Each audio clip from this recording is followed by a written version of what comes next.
Voici la version mise à jour du Nissan Qashqai, aussi connu sous le nom de Rogue Sport, et nous allons jeter un œil au modèle restylé. Ça a bien changé à l'avant, tous les détails que vous devez connaître sur ce qui est censé être l'un des derniers SUV compacts abordables. Je suis Thomas, Auto-Je Fuel en 4K, plein écran. Allez, le devant ici est censé vous rappeler l'armure japonaise, vous savez, comme les vieilles armures qui se chevauchent un peu. Donc je pense qu'un travail très intéressant à l'avant et certainement un look complètement différent. Nouvelle lampe LED. Aussi, les feux sont très fins dans l'intégration.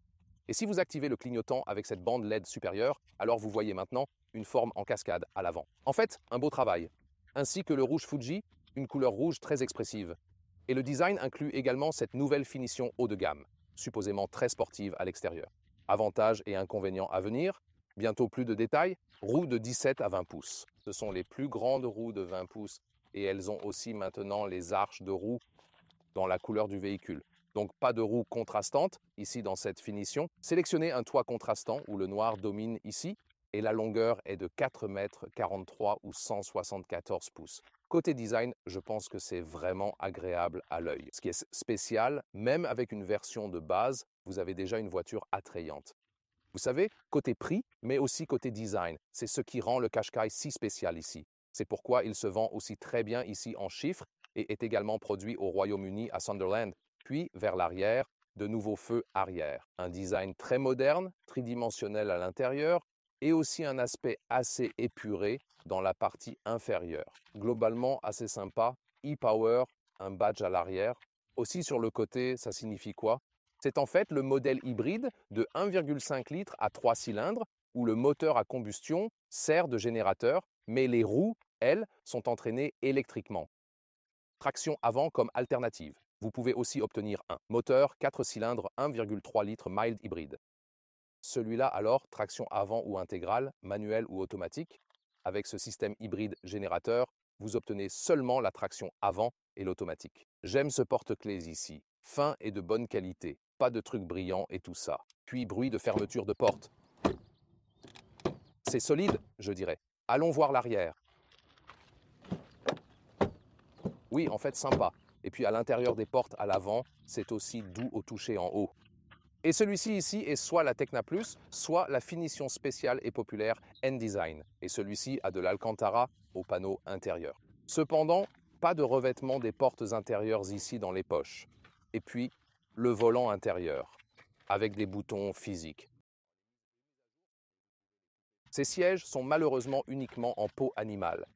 Dans les finitions haut de gamme, Tecna Plus, N-Design, si vous optez pour des finitions inférieures comme la Tecna sans la finition Plus, vous obtenez du simili-cuir. Ça ressemblerait un peu, mais encore plus exclusif. Ou vous pouvez opter pour un mélange de tissu et simili-cuir dans la finition N-Connecta. Ou la finition Accenta, ce siège en tissu pur. Et l'ergonomie du siège est vraiment bonne en fait. J'ai encore assez de place pour la tête, je trouve une bonne position assise. Volant ici, manuel en avant et en arrière, très facile. C'est très léger à contrôler, mais oui, tu peux trouver une bonne position pour ça. Donc, j'aime l'interface utilisateur classique. La plupart de cela est manuel. Vous avez ici des sièges électriques. Oui, et la chose, c'est qu'il se sent déjà comme un SUV adulte. J'aime ça. Ici, cette finition vous donne plus d'Alcantara sur le tableau de bord. En fait, c'est un beau travail. Et avec cette bande contrastante blanche ici. Et ce que j'apprécie vraiment ici, c'est que vous avez une unité de climatisation manuelle. Ici, la vitesse du ventilateur et aussi ici la température. Très grand, facile à contrôler aussi en conduisant. Boutons séparés pour le chauffage des sièges. J'apprécie vraiment cela en fait. Console centrale. Ce levier de changement pour la boîte automatique ici, ou bien pour le mode manuel, c'est en fait une conduite automatique. Ici, marche arrière, mode de conduite, puis le mode B, c'est plus de récupération. E-pédale, celui-ci a donc aussi une récupération plus élevée. Et VE qui vous stresse encore plus, la conduite VE, mais en général, ce n'est pas si important. Vous laissez la voiture faire son truc. Le chargeur à induction n'est pas refroidi, donc le smartphone va surchauffer là. Les porte-gobelets ne sont donc pas adaptatifs. C'est plus simple. À un moment donné, le prix doit être représenté. Cette armure en acier, joli revêtement en Alcantara, et puis vous avez ce compartiment qui s'ouvre comme ça, où vous l'ouvrez avec celui en dessous, et ensuite vous avez plus de rangement en dessous. Alors il y a deux chargeurs USB-C, et puis vous avez aussi deux autres chargeurs USB-C. À l'arrière, pour les sièges arrière, mise à niveau du système d'infodivertissement, vous avez maintenant une vue plus grande et en écran large. Le Google intégré signifie que vous avez ici aussi le support natif de Google Maps. En même temps, il prend aussi en charge Apple CarPlay ou Android Auto, donc c'est aussi possible. Vous pouvez le changer. Oui, c'est un grand pas en avant. Et je pense que c'est une bonne décision de laisser Google faire son truc. Et vous, en tant que constructeur automobile, vous savez, vous vous souciez de vos affaires. Et sur la version haut de gamme, vous avez aussi un système de caméra intéressant. Vous pouvez basculer entre différents modes de caméra. Nous avons une caméra plein écran ou ici cette vue sous le capot. Lorsque vous conduisez, elle crée une image virtuelle sous le capot et vous voyez réellement ce qu'il y a entre les roues pour éviter tout dommage. Et la vue du cockpit ici avec de nouveaux instruments numériques est également intéressante. J'ai dit plus tôt ici que lorsque vous appuyez ici, vous pouvez accéder au mode personnalisé d'assistance à la conduite et l'activer. Par exemple ici, l'assistance au maintien de voie peut être désactivée. Vous devez toujours le refaire, mais vous pouvez garder vos réglages personnalisés. C'est très intéressant. Et vous pouvez aussi obtenir ici un affichage tête haute en option. Léa teste deux fonctionnalités pour vous. D'abord, la qualité ici de la boîte à gants. En fait, c'est bien amorti, donc c'est bien. Aussi, bon son de fermeture. Et en haut, vous avez aussi ce rangement pour les lunettes de soleil. C'est sympa ici, ces portes arrière. Elles s'ouvrent presque à 90 degrés. C'est bien pour l'accès aux sièges enfants dedans et dehors. Partie supérieure rigide ici, mais ici, version haut de gamme, Alcantara. Vous avez ici un bon confort, amis, si l'espace pour les jambes suffit car ce n'est pas très long. Pour 4 adultes, c'est correct. Alors, en termes de plafond, mais encore une fois, c'est assez bon car ce n'est pas un véhicule long. Ensuite, quand vous rabattez cela, les porte-gobelets ne sont pas vraiment adaptatifs et assez peu profonds, donc je dois faire attention avec les enfants et tout ça. Et vous ne pouvez pas ajuster la partie arrière.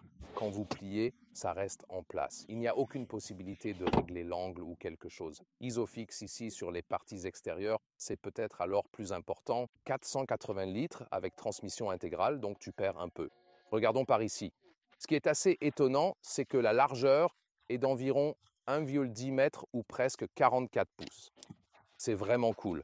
Et la longueur normale est limitée à 85 cm ou 34 pouces. Et ici, des bagages normaux y rentrent. Pour le moment, ça ne semble pas si haut.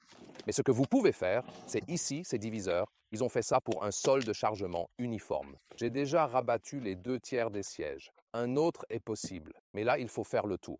Et ensuite, il faut diviser ici. Je peux mettre un sac à dos à la verticale pour le séparer, sans qu'il vole partout. En dessous, ouais, il ne reste plus beaucoup de place. Et tu peux aussi voir que l'espace est restreint. Enlevez ça complètement, faites une deuxième séparation ici, ou enlevez les deux pour obtenir la hauteur maximale. Et voici donc l'installation complète quand je replie également l'autre partie. Mais alors, vous voyez, il faut toujours plier ce siège un peu plus vers l'avant. Mode sport.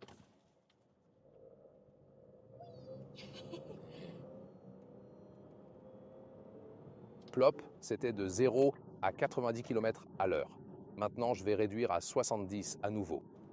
Oui, c'était vraiment très intéressant. C'était assez rapide et on sent vraiment la conduite électrique. Et puis, quand vous accélérez fortement, les tours minutes augmentent aussi parce que le générateur travaille plus. Ici, avec cette version hybride réelle, comme je l'ai dit, le moteur fonctionne comme un générateur. Les roues sont entraînées électriquement. Système très intéressant. L'accélération ici, pour celui-ci, qui est le 3 cylindres hybride de 1,5 litres, environ 8 secondes à 100 km à l'heure ou 62 miles à l'heure. Alors qu'avec celui-ci, c'est toujours un peu compliqué. L'autre moteur a un cylindre de plus, 4 cylindres, mais moins de cylindrée, 1.3 L. Assez intéressant, n'est-ce pas? Celui-là est, selon la version, manuel, automatique, surmultiplié, traction avant, entre 10 et 9 secondes pour l'accélération. Donc 1 à 2 secondes plus lente que celle-ci, en fait. Alors, quand j'active ou désactive les systèmes ici, c'est simple avec juste 2 clics sur le volant multifonction. J'aime bien ça, en fait. Alors, en fait, c'est plutôt cool. Il est aussi très facile de tout réinitialiser. Je peux également revenir au mode normal ou standard, ou même passer au mode éco. On va voir un peu la conduite éco. D'habitude, quand je relâche doucement l'accélérateur, je roule plus tranquillement. Je peux aussi passer en mode D, puis j'ai une récupération plus lourde, directement quand je lève l'accélérateur. Quand je suis en mode D, je peux également récupérer un peu plus ici avec la pédale de frein. Donc, c'est aussi possible. C'est plutôt une question de préférence, de ce que vous aimez vraiment. Ce qui est intéressant, c'est que lorsque la batterie est suffisante, surtout en conduisant localement à faible vitesse. Puis parfois, le générateur ne fonctionne même pas, par exemple. Mais la plupart du temps, il fonctionne. Et puis vous pourriez vous demander, genre, quelle est la raison de cela? Et le sens derrière cela est en fait qu'ils disent, nous mettons celui-là dans un état optimal. Nous le faisons tourner à un régime constant. Ensuite, c'est encore plus efficace. Alors, il serait directement connecté aux roues et varierait toujours en régime, montant très haut en régime, et ainsi de suite. Voici le principe de base derrière cela. Honda utilise également un système similaire. La principale différence est qu'avec le système Nissan, vous conduisez toujours en électrique, les roues directement, tandis que le système Honda peut également alimenter directement les roues par le moteur à combustion. Et il a aussi une sorte de troisième état. Donc, le système Honda est en quelque sorte encore plus compliqué, je dirais. Le système Nissan est simple, mais la question est, bien sûr, à la fin de la journée, et nous vous tiendrons informés après l'examen, si c'est logique en termes de consommation. Donc c'est très intéressant. Ici, le clignotant d'ailleurs semble parfois un peu, disons, inachevé, surtout quand vous faites ce petit geste. Cela pourrait vous donner un peu plus de feedback de qualité. Le reste de l'intérieur aussi, en conduisant, fait en fait une très bonne impression. Donc là, vous ne sentez pas que celui-ci soit plus abordable que la concurrence, même après toutes les réductions actuelles. Alors, de plus en plus de concurrents ont raisonnablement augmenté les prix. Celui-ci pas trop juste parce qu'avec ce lifting, ils ont essentiellement supprimé le niveau de finition de base que très peu de gens choisissaient. C'est la principale raison pour laquelle le prix a augmenté. À part ça, par rapport à la plupart des autres voitures dans ce segment, elles restent relativement abordables et je pense qu'il faut les féliciter pour ça. Cependant, vous pouvez aussi entendre dans ces instruments de devant passer par ces différentes visualisations. Ensuite, vous devez d'abord le trouver parce qu'il est un peu caché. Le voilà, flux d'énergie. Et puis, par exemple, ici, vous voyez en ce moment juste la batterie. Donc, en ce moment, le moteur à combustion n'est vraiment pas en marche. Maintenant, c'est reparti et nous ne l'avons pas entendu. Donc, vous préférez entendre le moteur à combustion quand vous appuyez sur l'accélérateur comme nous l'avons fait avec l'accélération. Alors, tu le ressens en fait, mais c'est toujours, tu sais, un va-et-vient constant, mais c'est aussi ça, tu laisses juste la voiture faire son truc et c'est tout. Ici, le niveau sonore est de 70 km/h.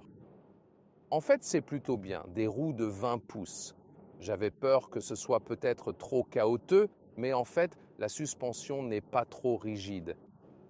Très souvent, quand nous avons des véhicules avec de très grandes roues, ils deviennent très durs et inconfortables. Mais ici, je pense que ça va encore. Ce sera toujours plus confortable si vous restez avec les petites roues. Mais si vous souhaitez ce petit plus de design à l'extérieur, je pense que vous pouvez toujours vivre avec ce niveau de confort et en tirer une grande satisfaction.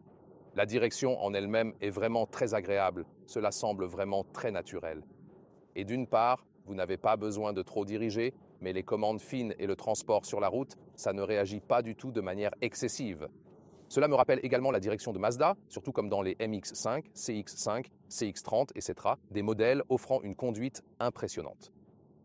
Peut-être pas pour les très grands nouveaux SUV, c'est un peu différent, mais très sensation de direction agréable et sportive, donc j'aime bien, et aussi que je peux tout contrôler manuellement en conduisant, comme ici les boutons arrière au volant, les boutons pour le climatiseur arrière, je peux facilement les tourner en conduisant, donc j'aime cette interface utilisateur classique qui rend la conduite vraiment relaxante, et tous les changements de facelift, aussi avec le nouvel écran et ainsi de suite, me donnent un peu plus, un sentiment de sophistication ici avec le facelift si je compare le modèle avant facelift. Et en attendant, j'ai aussi désactivé la plupart des systèmes d'assistance, mais je peux aussi les activer facilement à nouveau et les tester. C'est bien sûr aussi une bonne chose. À droite, donc vous pouvez aussi activer ce régulateur de vitesse adaptatif, par exemple, régler la vitesse. Et voici aussi celui-là. Bien sûr, ils ont amélioré le système d'assistance. Cela fait aussi partie du lifting. Plus de systèmes d'assistance standard. Et ils sont aussi plus élaborés qu'avant ici. Maintenant, assistance active au maintien de voie. La rue fait un léger virage vers la droite. Et ici, jusqu'à présent, absolument tout va vraiment bien. Il n'y a pas de marquage très clair ici au milieu de la route. Voyons si le véhicule le remarque.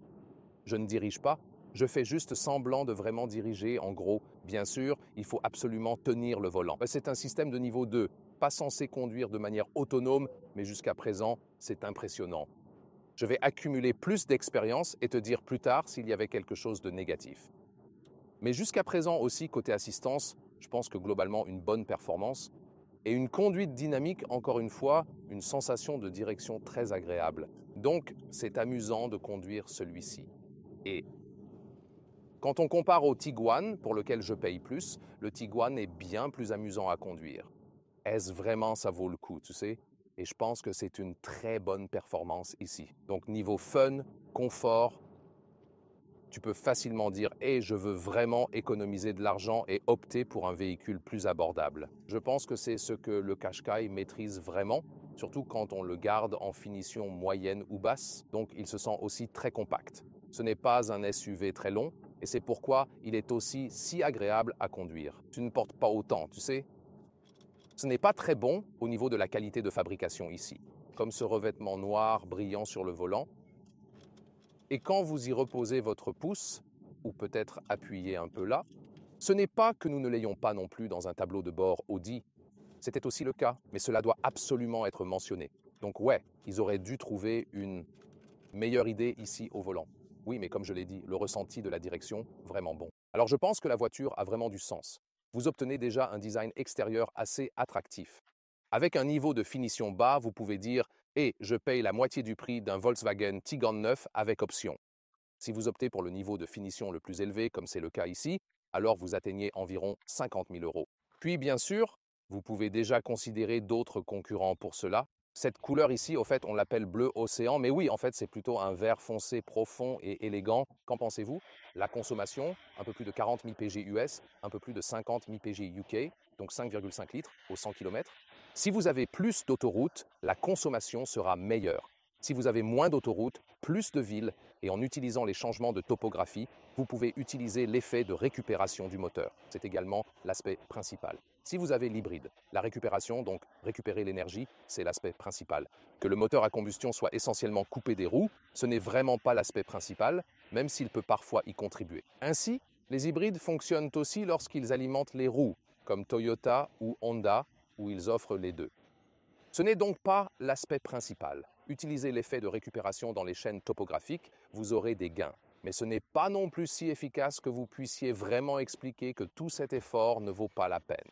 C'est bien, mais ce n'est pas non plus extraordinaire venant de ce système hybride pour l'ensemble du résultat. Mais dans l'ensemble, bonne performance du Qashqai facelifté. Regardez les concurrents comme le VW Tigane et le Honda CR-V,